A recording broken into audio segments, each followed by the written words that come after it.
We are live. Hi, my name is Dave from the Camera Store, and I will be your host for tonight's event, which is a Christmas wish list, a Canon Christmas wish list with Neil Zeller. Now, there's a lot going on behind the scenes here. We have Drew and Jeff who are running all the technical stuff, and hopefully everything goes off without a hitch. That's going to be nice and smooth. And we also have Canon tonight, who's sponsoring tonight's event. And right now, there are a ton of Black Friday deals that are still carrying forward. So this is a great time of year to buy Canon camera gears, all kinds of special offerings, and we are offering one we can't talk about on air, but we can certainly send it. If you haven't registered for this event and got the email already, you simply can email Evelyn at thecamerastore.com, that's Evelyn at thecamerastore.com, and she will forward you all the pertinent information for all of this stuff. We also have Russ Brown from Canon Canada. He's our local rep, and he's a fantastic guy. He's going to be in the chat answering a bunch of questions about Canon as well.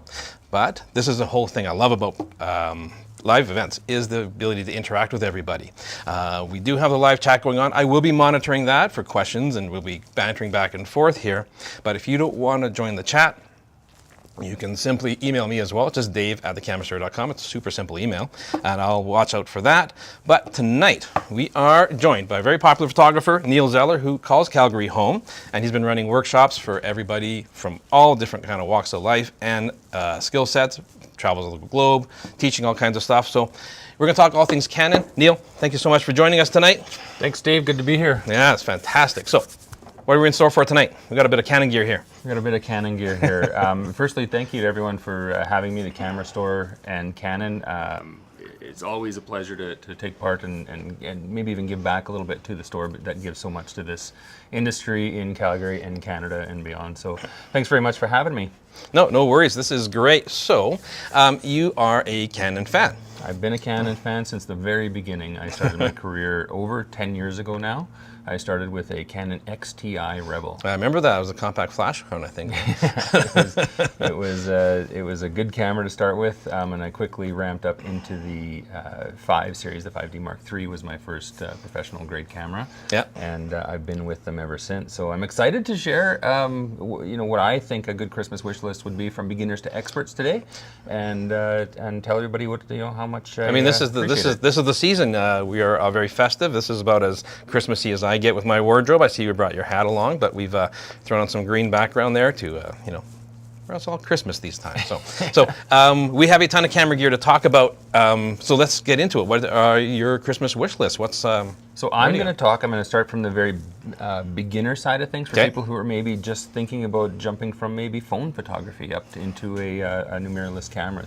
And we're going to explore in the Canon R series of cameras and lenses this time too. So where we're going to start is gear for beginners. Cool. I'm not ignoring you, by the way. I'm following the chat. I'm fine with you ignoring me. It's good. I'll just continue going on. Did you say something? Canon's mirrorless system starts with the R100 and the R50 cameras. They are excellent entry-level cameras.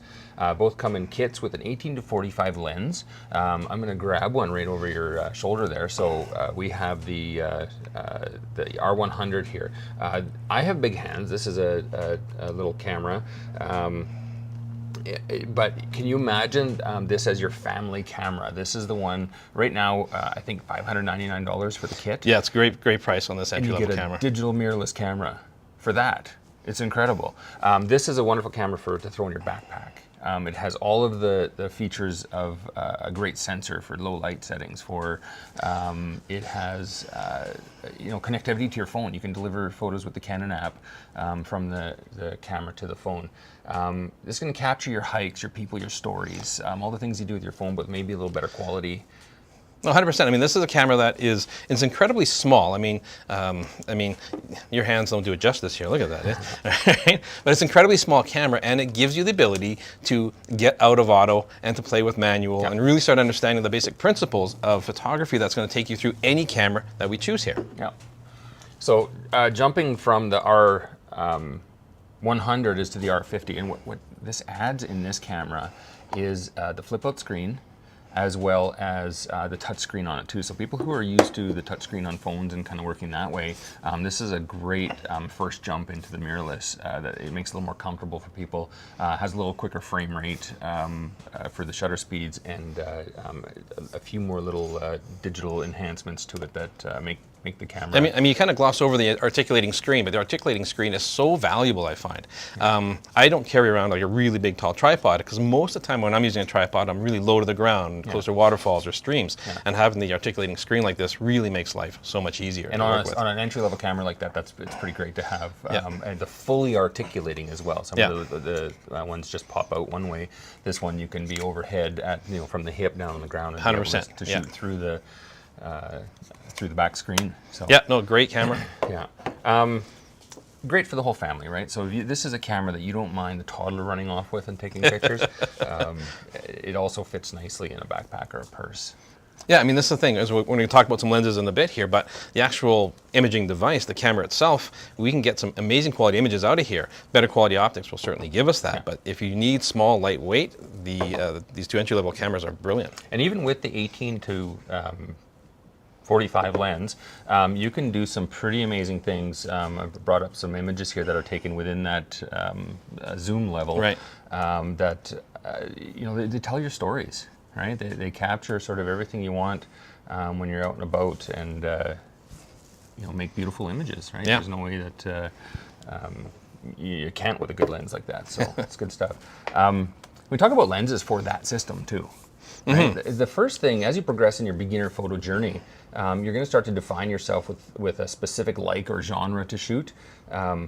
This will steer you toward your next lenses. If you love wildlife and you find you wanting more reach, The telephoto zoom that the RFS line is great. There's a 55 to 210 telephoto lens. If you want wide, the 10 millimeter wide is perfect for making your landscapes, architecture, and big skies more interesting in your photos. So there's options within this beginner line at the price points that are achievable for everybody. Now, this is what I like. You certainly can spend a lot of money on lenses. They're certainly out there. And at first glance, when you first look at websites and what have you, you're just kind of overwhelmed with the amount of money you can spend on camera gear. Yeah. But Canon has got several tiers of lenses that allow you to get into that range. And there are some sacrifices and some benefits to the higher end lenses, of course, but you can at least get the range you want. And the more you learn, the more you realize they might not be as big a limitation as you think they are. Yeah. Yeah, and learning the cameras, these give you the opportunity to shoot in full manual mode too. So when you start gathering light exactly the way you want to, it's not a steep learning curve, but it's so satisfying. You get to a point when you see something, you see a scene out there that has this beautiful beam of light through it, and you're able to capture it the way your mind saw it. Right, and that's shooting in manual, not letting the automatic settings kind of take over for you, and it's pretty incredible. So with the longer lenses, it changes things, right? Your eye sees the world at 70 millimeters, right? And anything wider or longer than that, and your photos tend to feel more interesting to me. And then you can start getting into wildlife. The wide lenses start making magic, in the mountains. These are all these things. I mean, it's learning perspective. I mean, there's a time and a place. There's, we'll talk about certain lenses here, but some lenses are better for portraits. Some lenses are certainly much better for wide angle. And why is one lens, why is a 10 to 20 not a great portrait lens for Head and Shoulders, right? Exactly, yeah. And speaking of portraits, Dave, wow, like I saw that coming. And for quite a bit less money than you probably thought possible, we'd put you into a really nice aperture portrait lens, a wide aperture portrait lens, the RF50 1.8 STM. This takes away any barrier you might have felt getting into portraiture. It's a favorite among new Canon shooters. It's also a perfect street photography lens and great in low light at 1.8. So it's a phenomenal lens that makes like beautiful portrait lenses, even on the beginner cameras. Like there's so much opportunity even with what's now a starter camera in the hierarchy. But 5 years ago, this camera would have been a phenomenal. The specs on these cameras, it's like the computer industry, right? Things get twice as fast and half the price, right? And it's phenomenal. And that 50 millimeter lens, we did a review on it a while back, and I kept reminding myself when I'm looking at the images on the back of the camera, I'm like, which lens is this, right? Like $200 lens, and it's giving me this kind of results. It's fantastic, and it's really the 50 millimeters, the first lens people buy outside of the kit lens, I find, because if you're shooting crop or full frame, it's giving you the shallow depth of field that people crave, or they feel that I'm starting to actually create an image and a thing. And we use depth of field to really draw attention to the subject matter. And that's the first lens people find that they can do that. Yeah. And it's a lens that's been around in Canon's hierarchy for years, right? And we've called it the Nifty 50. Yeah, it's the least expensive lens in the Canon lineup, but it produces extraordinary results for the price point. So it punches well above its weight class, which I find with so many of the Canon glass it does. Well, how much more is it to get into that Canon lens, that 50 millimeter for this system? It's like $200. $200, right? Like it's in the world of lenses. That's there's lens caps for certain brands that are worth more than that. So it really performs exceptionally well. Right on. Going from these beginner cameras, a step up for me is jumping, still in the crop sensor world, is the R7 camera. I've got students who use this camera. It's a wonderful wildlife camera. It's a natural step up in the progression of people's photo journeys. Here's what happens. You find yourself in situations where your smaller or older cameras aren't performing, even though you've been learning. Maybe you've been dabbling in full manual mode, setting the ISO, aperture, and shutter speed yourself to good results. This camera has ridiculously fast shutter speeds. It is a crop sensor, so when you put on that new Canon 200 to 800 lens, we'll get to that one later. Yeah, we're going to talk about that one later. But what is the ratio? What is the equivalent millimeters then? So it's 1.6 crop factor. So if you guys are just brand new to the the camera world, sensors come generally in two sizes. In the Canon lineup, so crop sensors, which are the more economical cameras, but they're a 1.6 crop factor. So you would take your 50 millimeter lens and times it by 1.6. So you're into that kind of 80 millimeter range. Millimeters. So 800 goes to A lot, like 1,200. 1,200. Can't do the math as good. But that's a whole other level of photography we're going to talk about when it comes to shooting long glass. But the R7 is a fantastic camera. It is a fantastic camera. One of the things as you step up in these cameras is they become a bigger form factor too. And there can be more dials and adjustments on the outside of the cameras. And when we start putting on more external dials, then we can actually get out of the menus and onto the back of the camera for dialing in your settings and giving you more options on the back of the camera and the side of the camera and the top of the camera where there are buttons and dials. That actually makes your workflow more flexible and fast, more efficient. It's a progression.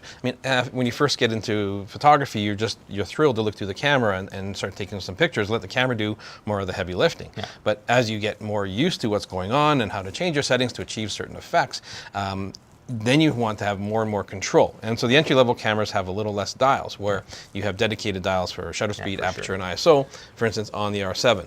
Yeah. Plus you get bigger battery, nicer viewfinder, it's on fully weather sealed. Clear EVFs and back screens, right? The incredible high ISO performances, right? This is a camera that you would buy to start dabbling in night skies, right? And with that, now you start dabbling in interiors, in darker scenes, in hockey rinks and gyms, where the beginner cameras don't have the same type of low light, high ISO performance, right? So a lot of clean ISOs at higher. So it's a bigger battery, like you said.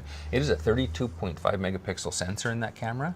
The in-body stabilization is there now. Dual card slots. That's a big deal for people. As a professional, it's a great second camera. Even a first camera, right? It can be. It doesn't matter. But I often recommend when people buy a full-frame camera to have a crop sensor as a backup camera, or not to get rid of your crop sensor, because your lenses kind of have dual range then, right? Because we do.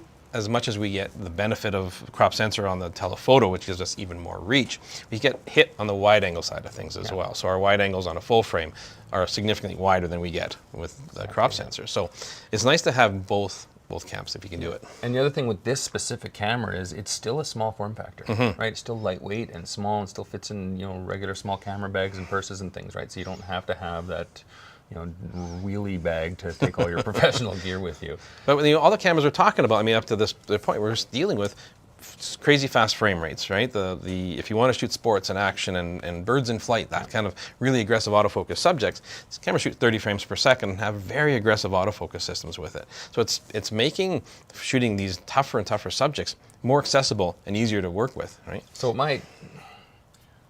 how I explain it to people with these new mirrorless systems is, once you know the technical side of camera, with the old DSLR systems that I was using, I had to spend quite a bit of my energy at shoots kind of managing the technical side of things, the focus, where the focus point laid, where exactly the right spot, making sure that everything was composed correctly.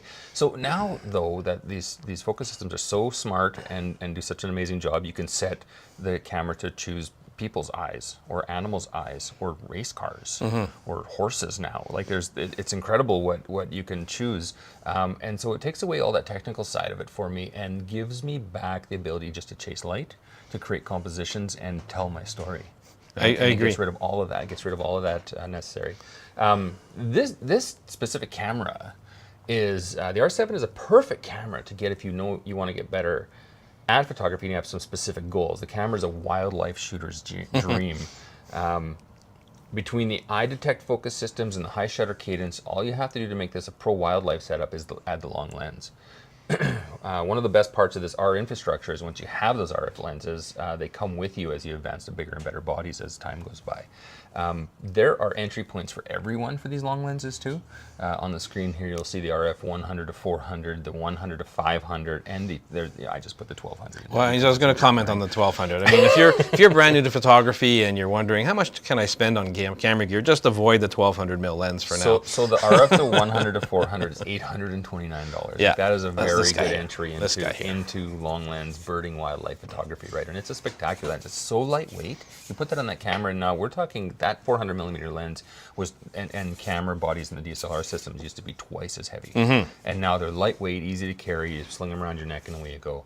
The 100 to the 500 that's my long lens. That's the one I'm using, and I love it to death. I think it's just the bomb. It's the focus systems are fabulous in there. The stabilization. I'm shooting 500 millimeters handheld video on it, and just panning. And I'm not a video guy. Right, so Right. between the lens stabilization up to 8 stops and the body stabilization, the R5 5 stops, like we're talking some pretty amazing. That's crazy. Now Now, there's a big, so that's $3,600 lens. So there's a big price difference between these two. We actually did a video not so long ago, actually comparing what do you get with the entry-level lenses versus the top end, the L series lenses, the red ring lenses from Canon, and there's not as big a difference as you might think. There certainly is a difference, and it's not always just outright sharpness. That's the go-to kind of comparison. But weather sealing, higher quality motors, higher quality optics, better saturation, contrast, everything is better when you spend that kind of money. But we also have, we're fortunate to have, just for now, if you want to shoot birds, for instance, right, we have got the new 2 to 800, which is even bigger. Look how big that is. It's even bigger. Now we're cheating because we have the lens hood on there, right? That's not cheating. The lens hood. But this is, the latest. And so, we're working on a review on this lens. On a R7, it's a 1200 mil lens. It's kind of crazy. So we're talking 200 to 800 millimeters here now at f9, 800 at f9. Correct. We lose a little bit of light, but we're gaining in weight. And size and price too, right? Like this lens is going to come out at $2,700. $2,700. So we're finally hitting this stride where we have great optics at with a huge range. So if you like shooting birds, I've discovered that wildlife doesn't listen to me; they tend to run away. What is the aperture at too? You are 6'3", 6'3". Yeah, that's great still, right? Yeah. That's still sports. That's their soccer games. That's so yeah. I mean, if you're shooting outside, you're going to find the 800 is technically a very challenging lens to shoot with. There's a skill set, and when I'm teaching, in my lessons, I'm finding there's a big learning curve to get quality shots at the bigger telephotos, but it is certainly done, and it's nice to have an option from Canon because that 1200 millimeter lens, as amazing as it is very expensive. So I've got a couple images here shot with the 100-500 lens that I love so much. Again, I'm just pointing the camera near the bird and panning with it and taking pictures, and the focus systems are looking after it, right? This is a photo that in the past would have been a very sharp picture of a bush with a blurry kind of blob of maybe a bear in the background, right? And now it's the AI systems in the cameras kind of look after it for me, so I can concentrate on making a really cool composition and making sure that my window is rolled up fairly far when I'm taking this picture from the highway in the car. So I have a ton of fun. It's given me back all that ability to tell stories again. Yeah, I mean it's nice that we can let the camera take over more of the autofocus side of things and follow our subjects and track them, because we can concentrate on composition and safety in your case too. I haven't come across a bear in a long time, right? But I photographed some wild beavers the other night, and it was they're not quite as dangerous, but they were. I don't know that. We didn't get that close. But what was amazing is that the technology nowadays, the cameras themselves have a lot of AI built into them, and the programming that goes into these cameras are designed to track an animal's head. They're not just looking for the shape of a bird as it's flying in front of your lens. They're actually actively looking for the eyes. And same thing with people. It's amazing. And it's wild to watch it when you're in your eyepiece, watching that focus do its work. It's incredible because you can just press the trigger. Well, back in the day, I still have a 5D3 actually, as crazy as it is. Back in those days, we used to pick and choose an autofocus point, and we'd want to use that. Nowadays, I primarily use tracking focus. I set it for the center, and I lock it on what I want, and it tracks my subject no matter where it is in the frame. So I rarely use those different autofocus points anymore. So now we've talked about the beginner cameras, the R50, R100. We've jumped up to the R7, the crop sensor. When we jump to full frame,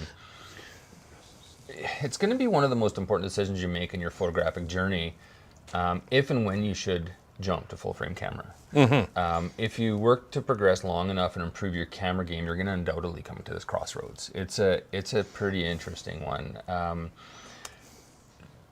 No in-camera crop anymore, right? Because the 1.6 goes the other way as well. So if you're shooting like if you want to make a 50 millimeter wide frame, you're actually shooting it closer to 80, right? Yeah. So you have to use lenses that are on the camera body wider than what, unless they're natively built for it, right? So better bokeh. There's reasons why you get a better, smoother backgrounds, the better low light performances because they have bigger pixels. So if you think a 32.5 megapixel sensor and a crop sensor, and you can get a 32.5 megapixel sensor and a full frame sensor. Those are bigger pixels and they handle light better. They handle low light better. The bigger surface area is more efficient at capturing light, is what it boils down to. And as a result, the cleaner high ISO performance as well.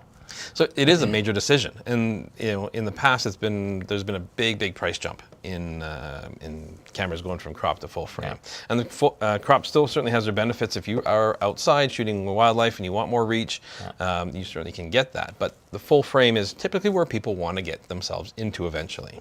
They print better, right? You can crop in deeper, right? You can. It just gives you a lot more versatility. And because again, we're jumping up a form factor again, right? We're making usually a bigger camera as well, and so now there's again more technological advances that can be fit into this body, including more dials, like all of the dials, and then some on the outside of my camera for adjusting ISO, aperture, and shutter speed. Some of you out there right now are watching this, going, "Well, I have to hit the menu button to get into my ISO, and then tap the screen and go in a few menus and make those changes," right? But everything I do is muscle memory now at a dial or a joystick on the back of my camera. Now you're showing the R6 Mark II there, which is one of my favorite cameras in the Canon lineup. It's got the most recent autofocus system to it, super fast frames per second, dual card slots, bigger battery, fully weather sealed. It's brilliant. But you're in that $3,000 price point. This isn't the entry point for full frame. And so Canon not so long ago came up with the R8, which is a brilliant camera in its own right. So shares the same sensor as the R6 Mark II, so its image quality is identical between the two. What you do give up is a few things. The viewfinder is not quite as nice. The battery's a lesser battery, a single card slot. But the experience and the quality you're getting out of this camera are really impressive, and it's really lightweight. So I'm finding I'm selling a lot of it to people who are hikers, who are getting out there, and they want the least expensive full frame option from Canon. And there is the RP still, but I'd encourage people jump into the R8. You're right around that $2,000 price point, and you're getting a phenomenal camera. It's the newest technology too, right? Like it's that same sensor as the R6 II is what you're talking about. Right? It's like a perfect vacation camera, I find, right? Because it gives you all the options you need. This is your full frame sort of family camera. The R6 Mark II steps you up into that next level as far as build quality goes and the performance. So the R6 II for night. So now here's the next step for your loved ones, for the people who that you love so much, that you care about, that you can't read. Get out at night. 10 o'clock at night, and don't come home until 3 o'clock in the morning on an aurora night.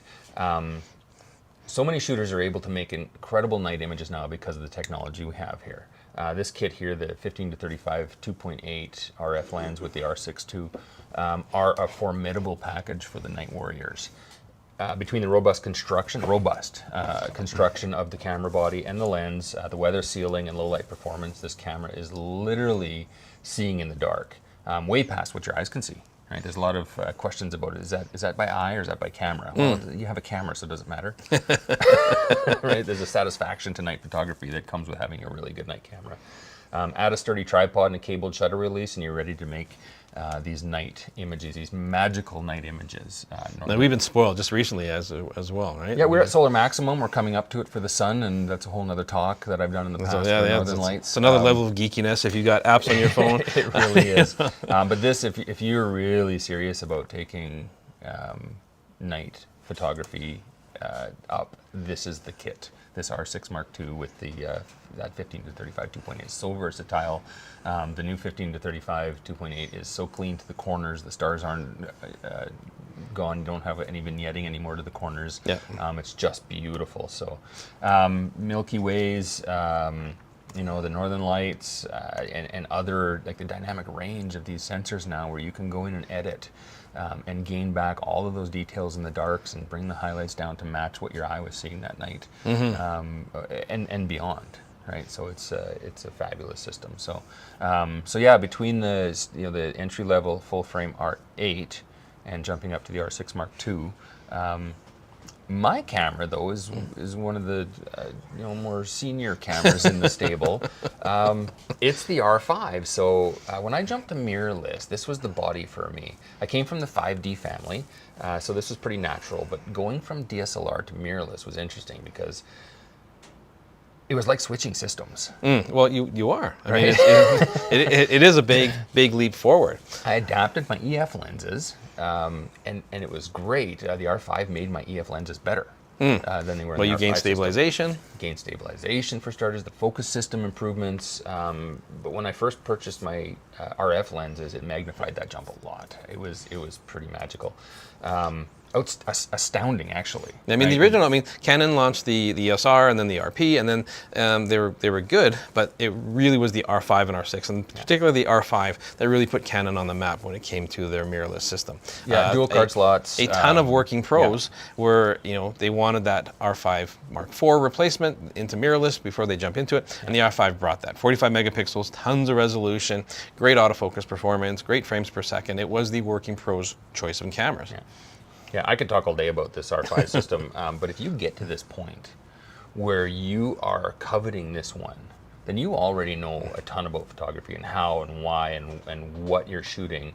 You're now a camera nerd. And you know what you want. You're going to come down to the camera store, you're going to phone them up or go online, and you're actually going to talk to them about this specific camera because you really know what you want. Yeah, often, I mean, people are coming and buying R5s or looking for the next generation, whatever it's going to be.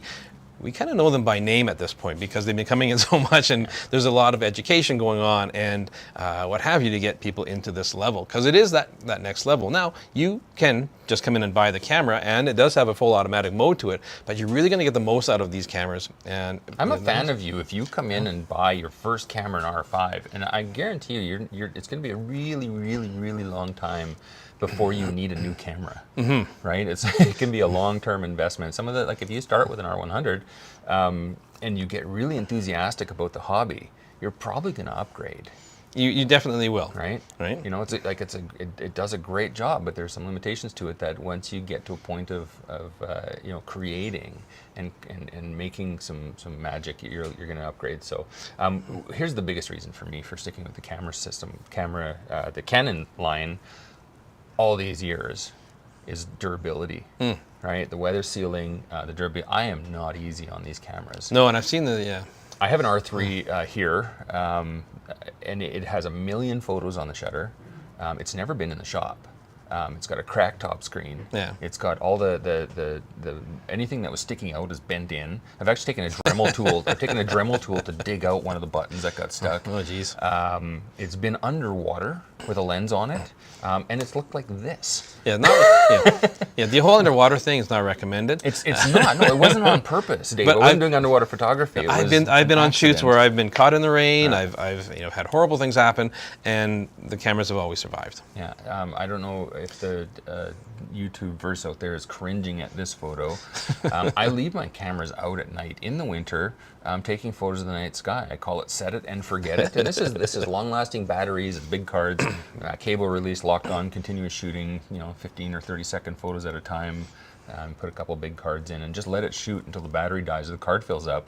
And I wake up and they're like this. They've got all the frost on it, and people go, well, what do you do? I let them dry out. Let them sit in the sun. Don't take them apart, because then the weather sealing doesn't work. I was recently having a chat with somebody who's got a lens heater. Yeah. So it's like a little strap that goes around his lens and keeps it just above the dew point. Yeah, we cobbled those together. We handyman specialed those with the hot pockets, the chemical hot pockets that we have. So. See, this is like a Canadian problem sometimes. I think so, yeah. When you're shooting outside. Yeah. We don't have a ton of humidity here, though. There's places in the world, and there's probably viewers on right now that have mold issues in their cameras. We don't have that here. No, it's too dry. Very dry. It's too dry. So that's the cameras, right? So we went through from the beginner cameras, the R50-100, the R7 crop sensor, that's sort of the flagship crop sensor camera, into the entry-level R8. Yeah, I mean, full frame. Yeah, and then all the way to the R6 and then the R5. I mean, what I like about the Canon lineup of cameras, honestly, is we have varying levels and price points. Because not everybody's got the kind of money just to throw in to an R5. Yeah. But I want to get into photography. What are my options, and what do I get? And then this is, I take great joy in educating people, because so many times people refer to the internet for camera advice, and they go to forums and they see people arguing about the most subtle nuance on a camera, and they're like, does this even matter to me? Dave, can you explain what I should be looking for, what I need to do, right? And it's great to be able to qualify people and educate people so that when they make a decision on a product, it's the right choice for them. Yeah. And Canon's got all these different levels of cameras that they have. If you want that next level, they have it for you. You want to spend a little bit more and get that next feature that's important to you, great. Yeah. And then I'll jump back one step too, though. And if you want to upgrade to the camera body, you can buy just the body. You don't need the lenses. If you're already in the EF, if you're in the Canon hierarchy, you can get an adapter for your existing EF lenses and just keep shooting them, right? You don't have to dive in and invest all of that money into the new RF stuff. I mean, Canon's been making EF lenses since 1987, I think. Yeah. So I think there's 150 million EF lenses produced. So there's a few out there. So yeah, Canon is very well aware. If you're going to switch up, right, you can, with the adapter, all your EF lenses are going to work just fine on the system here. And the system works great. There's no change in how you shoot. What you're gaining is the in-body stabilizations in some of these bodies and the focus systems. So you're actually making those lenses better. Yeah, I mean, typically that's what I recommend to people is that if you made a sizable investment in the EF glass, get into the body, start with the adapter, but start with one RF lens, right? One native lens, and then sort of slowly build up from there. And it depends on what you like too. So should we talk about lenses? Let's talk about lenses. We've got more than enough lenses to talk about tonight. Yeah. So we've chatted some specifics tonight. Once you're into the Canon R body, you can start to hone your shooting style by investing in specific lenses. Birds, super telephoto. Right? Close-up, 100mm macro. Night sky, 16mm 2.8, or the 15 to 35 2.8. Portraits, 85 1.2. Ooh, what a lens. It's a gorgeous lens. Corporate events, 70 to 200 2.8. Like, what a beautiful dark room, versatile portrait speaker, candid, grip and grin lens, right? And so on and so on. So I've organized it here from ultra wide up to telephoto. So I've just got a few of them here that we can talk about. Yeah. The ultra wide angle lenses, like Canon has the new 10 to 20. 10 to 20, I got it here. So the new 10 to 20. This thing is so understated for what it is. This lens is so understated for what it is. It's replacing the 11 to 24 f4 and the EF lens, and Which was a phenomenal lens in its own right. I have that lens. I mean, it was like I use that lens weekly right now. It was like an engineering marvel almost, it's right 4.5 there. pounds, right? It is, and this is because of the mirrorless systems, the way they can design these lenses more efficiently and lightweight with lightweight materials, magnesiums now, and whatnot. They can make things smaller and easier to use. So this is actually a wider lens for the full frame system, still at f4. And it's stunning. I was playing with it earlier tonight. I don't, if my wife is watching this, I'm not buying one tonight. But I mean, really, the mirrorless cameras, getting rid of that mirror and that prism allow the manufacturers to get the rear element of the lens much closer to the sensor. It's really benefiting the wide angle side of things. We're seeing better edge-to-edge sharpness than we've ever seen before on other lenses, and it's just a matter of physics, a lot of it. With that, getting rid of that mirror and prism, fantastic. And those ultra wide angle photos that you can take with them are magic because our eyes are seeing it like at a huge difference of these are seeing beyond your peripheral. Yeah. Right. I've done shoots with that 11mm. I've done shoots with the 11mm, and made it. The 11mm. I've actually put it on my shoulder in a car, in the driver's seat, and it sees out both mirrors. Right. It's so wide. Right. So this is so different than your eyes can see that it makes it. So interesting. The photography is so interesting. It allows for a ton of creative options because you get incredible depth of field with this. I can put something in the foreground and still have big skyscape behind it. It's brilliant that way. Exactly, yeah. And then we get into regular wide-angle lenses, 24mm, 16mm, the 15 to 35. Man, that's a workhorse for me.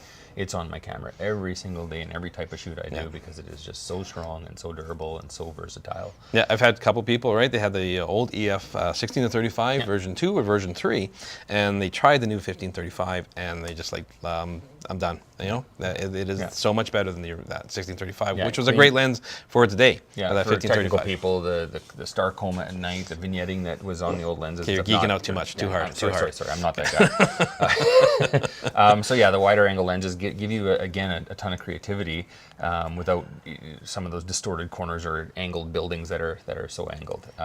Our standard zoom lenses these are kind of in the middle of the ones where we see our eyes, where people are really familiar with. The 24-70, the 28 to 70, the paint can.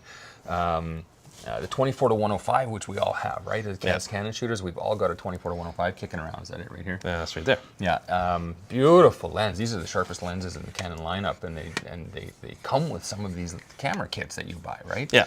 At the f4 aperture size, and then when you can go less money too into the the STM lenses as well, like the I guess that's a USM lens, the 24 to 40.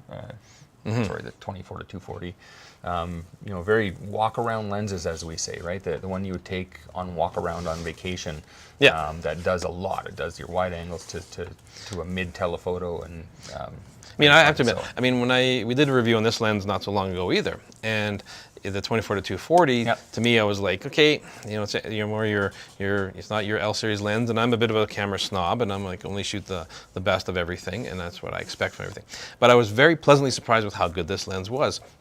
And what I like about that, we talk about all these different lenses, but they're cut up into sort of smaller segments.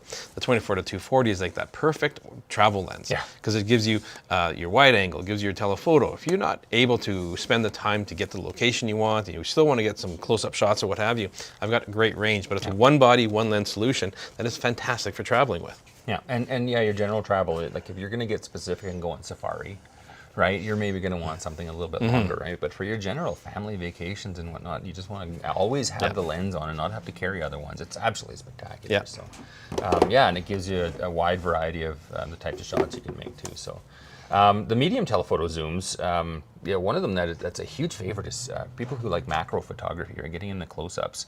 The 100 is, again, that's been in the stable for Canon. It's been such a beautiful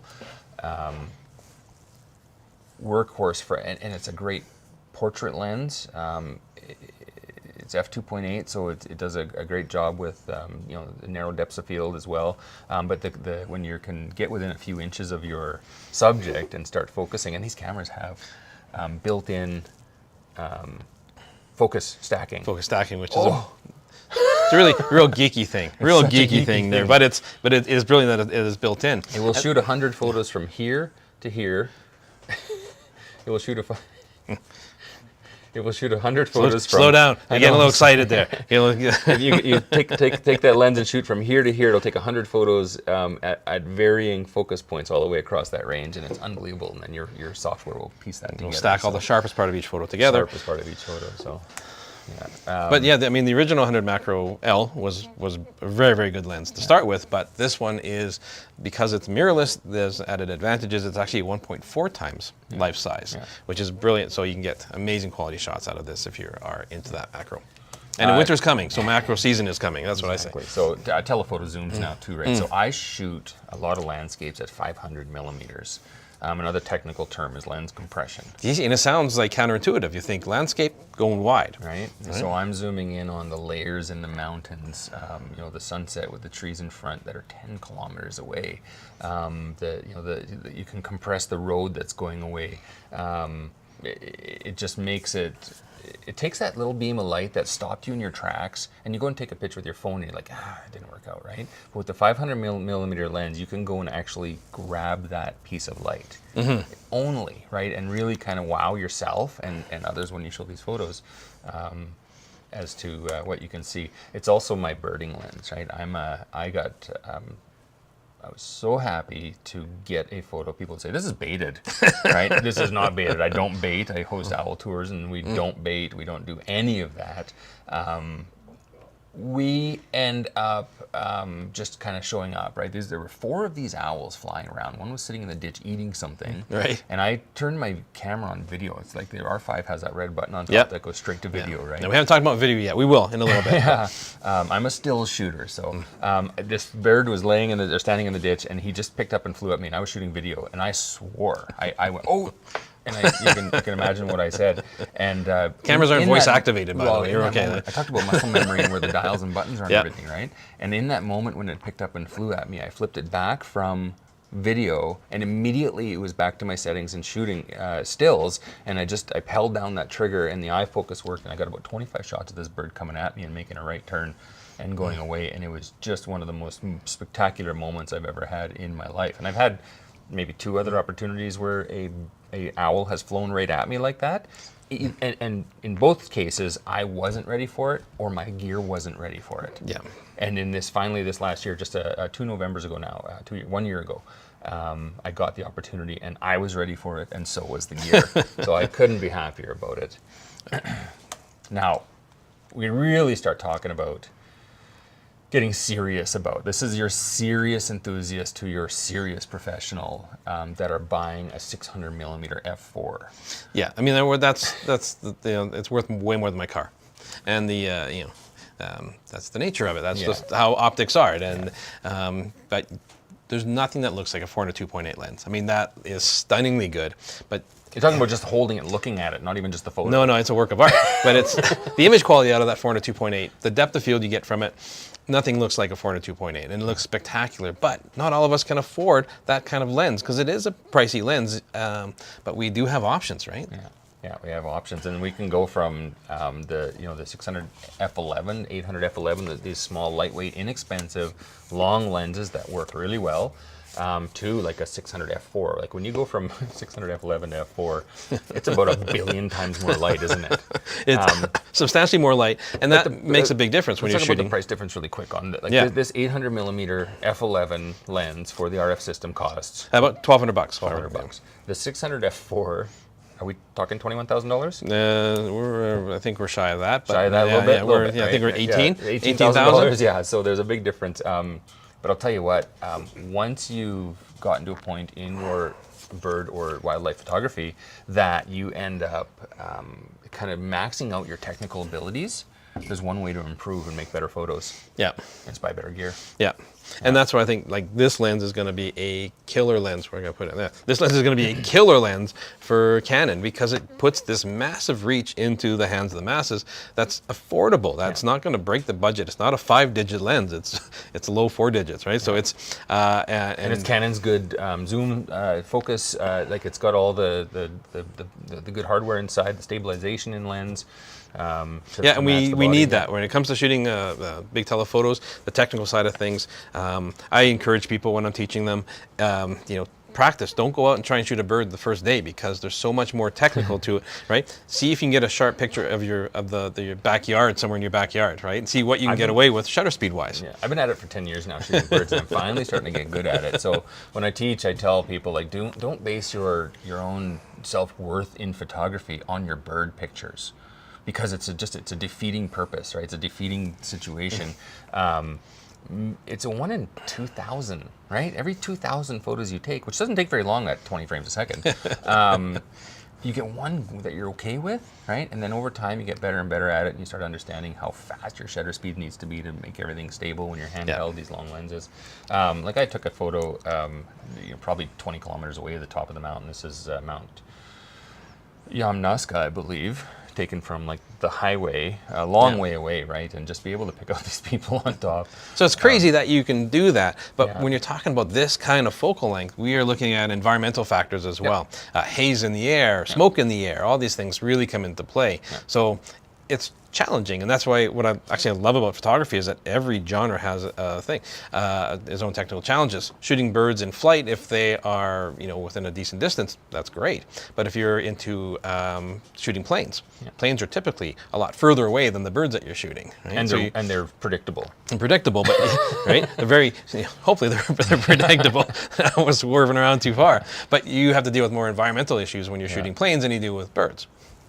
And then the lenses that come with the beginner cameras as well. Right? They're inexpensive, they're achievable for anybody starting out, and it can give you some of that reach and some of that width that we've talked about on and on. So my kit, I use the EOS R5, 15 to 35 2.8, the 70 to 200 2.8, 100 to 500, and that EF11 24 adapted.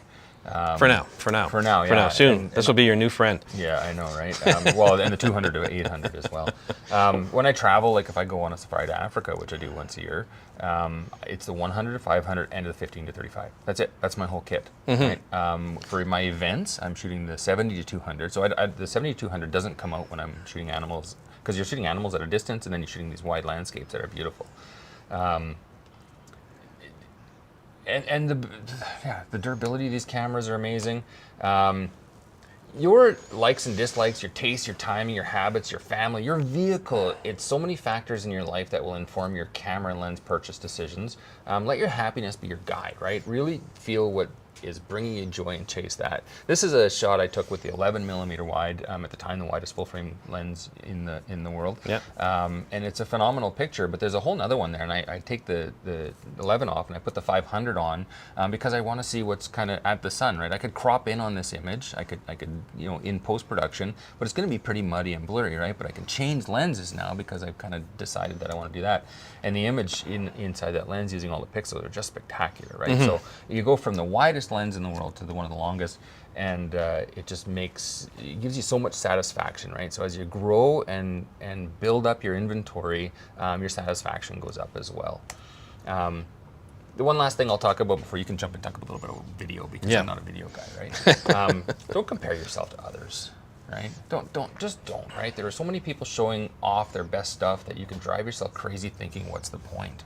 The point is to get better each time out. Challenge yourself to find a better composition, learn a new technique, make a better shot of an image you've already made, right? Kind of work that way. And gain inspiration from people, but don't get caught up on comparing yourselves. Dave. Now, these cameras do something else. They don't just take pictures. They do this thing called video, which people on the other side of the camera seem to care about, like Drew over there. Yeah. And it's interesting because video is still kind of this no man's zone. Some people are just deathly afraid of video altogether. But all these cameras are capable of shooting amazing quality video as well. And as you learn about video, and it actually doesn't take much to get into it. I mean, all these cameras have this red button on the top, which starts shooting video. Now, depending on which level of camera you get into, you certainly can go into higher quality video, higher frame rates. But it's another learning curve for people, but it's not a terrifying one. And there's equipment out there that's making things easier than ever. I mean, for instance, as a photographer, we don't care about audio, right? No. Who cares about what's going on, Doesn't matter right? how windy it is out. No, it doesn't matter, right? We don't care at all. But if I'm narrating something, if I'm out there, we're hosting a channel or a show or something, right? Audio matters, right? We need to start looking into this. And there's some things out there that make life easier than ever. I mean, I brought one of my favorite new toys out is this new Zoom microphone. I love this thing.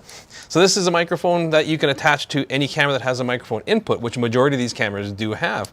And it replaces the built-in microphone on the camera, which typically aren't that great, with a much higher quality microphone.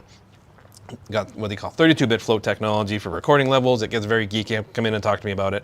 I'll fill you in more about that. But it's simple. It's $270, and suddenly I have significantly better audio than I can get. And the video is brilliant out of these cameras because we get that cinematic look that we don't get with our point-and-shoot cameras or with our phones. If you look at your cell phone camera, tiny little sensor on this thing, which leads us to really broad depth of field, so everything's in focus. I don't have that separation. But the bigger the sensor, and if you step up from the crop into full frame to faster glass, like the 50mm for instance, you can get that separation. You can get that shallow depth of field, which is going to draw attention to your subject. I mean, if you look at us right now, we look fantastic, but you can't tell what the bookshelf looks like. You can't read the titles back there. That's depth of field, so hopefully you're paying attention to us, and that's partially due to our charming personality, but depth of field. So I've been hired in my professional career to shoot stills at marketing shoots and also to capture some B-roll. And so I'm cheating a little bit and just using the technology that's in these cameras now. Like that red button, when I press it, it's like a magic button to me, right? Like it's, honestly, I am as layman as it comes when it comes to video. Like I understand what 4K is, I understand, but I'm not gonna be able to go in and tell myself what to set in the settings, right? So I press this button and it starts taking video. And the video is beautiful. It really is. And if it's 1080p or 720 or 2,000 or 4,000, whatever it is, for the people that are getting it, and mostly it's for me, right? I make these little snippet videos, these 15-second snips on my tours and whatnot. I can pan with flying birds. The stabilization is spectacular, right? We're talking like Lorne Greene's New Wilderness. For some of you might know that. Wow, wow, that was a flashback. That was a flashback, jeez. Right? And like they were, wizards, the operators back then, right? Now here's me, just kind of, stills guy, being able to make these crazy good videos, and just with the press of that red button. So I'm a fan of it, and it's actually driven me to start digging into it more and learn more about it because it's kind of fun video. I don't mind. So it's another realm, and it's something else to learn and grow with, and the cameras make it very accessible.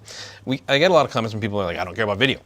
The thing is, you don't have to care about video. You don't have to use video. No. And that's the thing with all these cameras and lenses that we're talking about, is that there's so many different levels you can get into. You can grow and develop as much as you want to. Right, the features are there. There's enough features for a stills photographer to take you to the moon. There's as much features. Well, I've been looking at it like, you know, these cameras are so full of features now, and that, let's say there's 100 features on this camera. I might use 10 of them. You might use a different 10 of them. Somebody else might use 15 of them. But they're all there if you want to use them. But you don't have to take advantage of them if you don't want to. What's interesting too is all those features, the hundreds and hundreds and hundreds of features that are in these cameras, we still capture light by setting a sensitivity to our sensor. We used to put film in the camera, and there's ASA. 400 ASA was an expensive indoor film for the birthday party. Yep. And now we can, 12,000 ISO, right?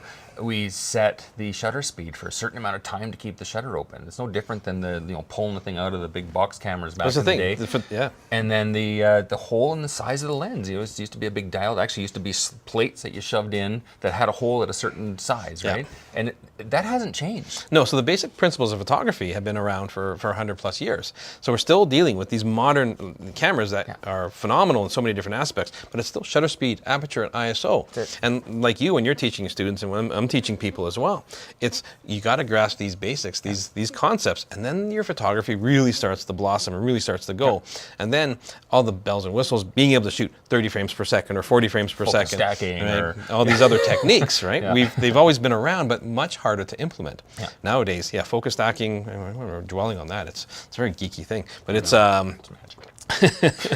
but it's all there at your disposal if you want to take advantage of it. And that's what I love about this, because with photography, you can just keep evolving. And we're coming into winter here in Canada, and it's not always great to go outside. So do we start exploring macro, right? And we start building up little scenes and photography in your living room, all kinds of stuff, right? So we start exploring flash photography. Like we start adding light to our photos, not just doing available light. So there's so many different realms when it comes to photography, so it's great. So what do you think, Dave? Do you think we help some people spend some money tonight? Well, I think people are going to be spending some money tonight. But I guess, if I had to push, okay, we're going to take the R5 out of the situation here, right? What would be your number one? You have all your students that you're dealing with. If I'm brand new to photography, what camera would you recommend?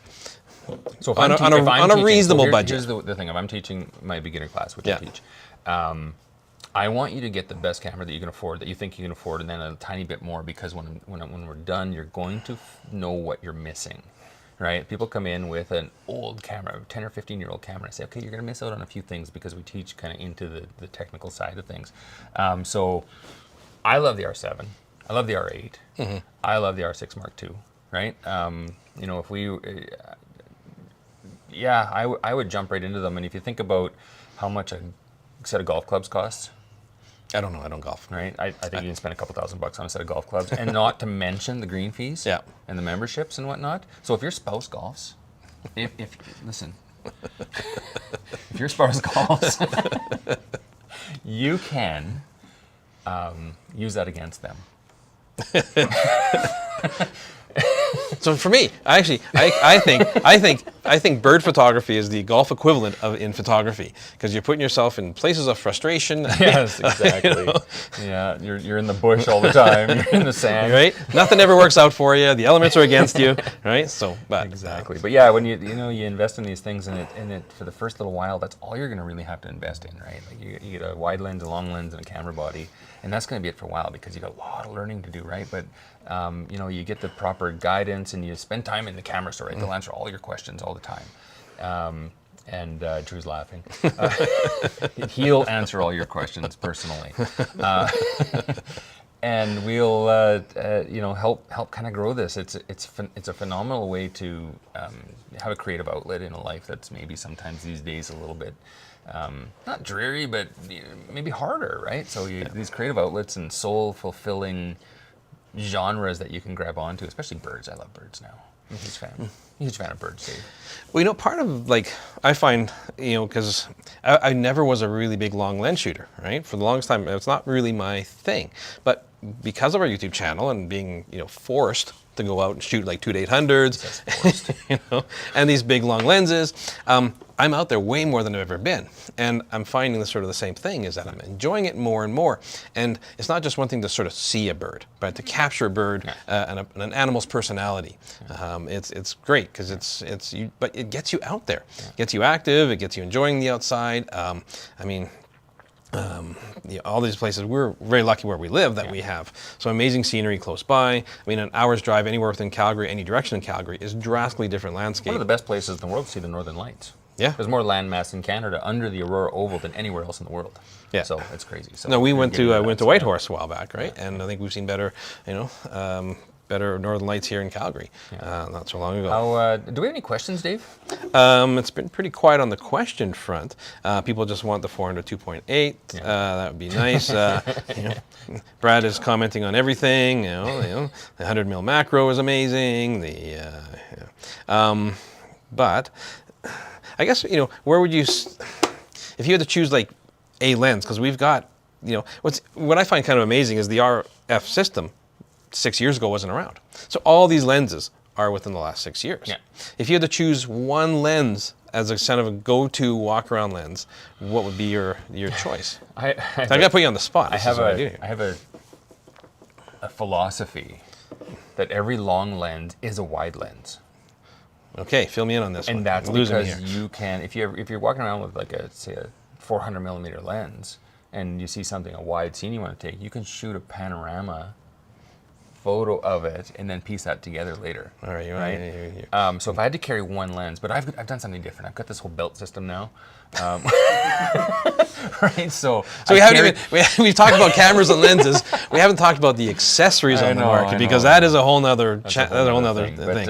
But yeah, so honestly, when I'm walking around now, I leave the vehicle. I've got the long lens on my sling, and I've got the wide lens in the bag beside me, and I carry both of them, right? Because just the opportunities come, and they're almost impossible to avoid, right? You put yourself in the path of great potential by just going outside into a park in Calgary, right? You can see a porcupine or a bird or a wide sunset, right? And you're always going to have the wrong lens.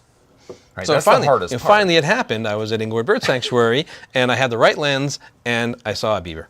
Nice. Saw two beavers, and it was fantastic because it doesn't happen all the time. And you were testing that big 800 at the time. That 2-800, so I got some nice shots of the beaver, which I'm quite happy about. But so if I was to carry one lens around, if I had to be forced into it, it would probably be the 70 to 200. Really? Yes. I'm surprised by that. Yeah, well, it's long enough and it's wide enough, and I can shoot panos and I can narrow in, and I've yeah. So I love my 1-500 because I'm shooting landscapes and birds with that. If I leave the car, like if I park at the side and go do something, I take it with me, and what'll happen is an animal or something small will show up, and I'll need a wider lens or something. I don't know. You never have the right lens with you. It's just the rules. I don't know. No, I mean, it is. I do encourage people to really explore. Get out there, try all these lenses out. I mean, we have all these on demo at the store, and we have some great staff here that will guide you through all your purchases and sort of figure out what's best for you and what's going to be the thing. If you come in here and say, I want to shoot wildlife, the ultra-wide 10 to 20 is not your lens of choice, right? So we figure out what you like to shoot. I do recommend starting with a general purpose lens like a 24 to 105 or of the very different kinds there. Something that gives you a little bit of a taste of wide angle, bit of a portrait lens, and just a little bit of a telephoto. Those mid-telephoto lenses are usually not the most expensive ones either, right? No. So it gives you an entry point into the systems that give you quality gear as well. No, it is good. Let's see. So yeah, I'm excited to try it. The 10 to 20 is my next one I'm going to try, and then that 800, that 2 to 800. I'm very excited to try both of them. I love the edges of capability in the zoom factors. Is where I live, and I love it. Yeah, and that's the thing. As you start growing as a photographer, once you get really comfortable understanding shutter speed, aperture, and ISO, and really getting into how to achieve certain effects. Do I want to blur the action? Do I want to stop the action? Shallow depth field, broad depth field, whatever I'm looking for. But then I find certain lenses are better at achieving that effect. And I find my own kind of groove and what I kind of like. I mean, for me, my go-to lens is a 35 mil. I absolutely love a 35 millimeter 1.4. Hopefully a 35 millimeter 1.2, right, Russell Brown? Let's see. If something's coming out, we'll put him on the spot. Oh, I'm not going to be the one getting in trouble this time, am I? Long rumored. I'm dying for all these new lenses, but we'll see if they're going to come out. That's the thing. But no, this has been fantastic, and hopefully you guys got a good idea of sort of what Canon has to offer, and just be aware that Canon has a fantastic selection of cameras, right from the bare bones entry level camera all the way up to as professional as you want to go. But they're all really easy to work with, so flexible, and they make photography like really easy to get into and grow and enjoy with. I didn't even talk about the user experience. The back screens, the app, everything that goes along with it are just spectacular, right? So they're as user friendly as it comes for digital cameras. So great. I mean, if you guys have any more questions, feel free. You can email me. It's just dave@thecamerastore.com, and I'll get to do what I can for questions about all this gear like that. But I want to talk about Canon's got their cashback program is still going on. This is insane. You can get up to $500 on top on $500 off on top of existing savings on the Canon R5, R3, and the R5C. Rebates on Canon cameras, including lenses, and bonus gifts, including a tough-tested solar charger, which is a very cool power bank thing. We're giving away with several cameras, and the Canon EOS R100 with 18 to 45 STM is an awesome deal. It's $200 off, make it $599. I mean, this is a great entry-level camera. I get a lot of people ask, and they say, oh, my teenager wants to get into photography, but I don't want to spend a ton of money, and I don't know if they're going to leave it for too long. This is a fantastic starting camera. So hopefully everybody enjoyed tonight's show, and we are going to be talking with Neil some more. I have no doubt like that. So Neil, thank you so much for joining us tonight, and we will catch everybody again next time.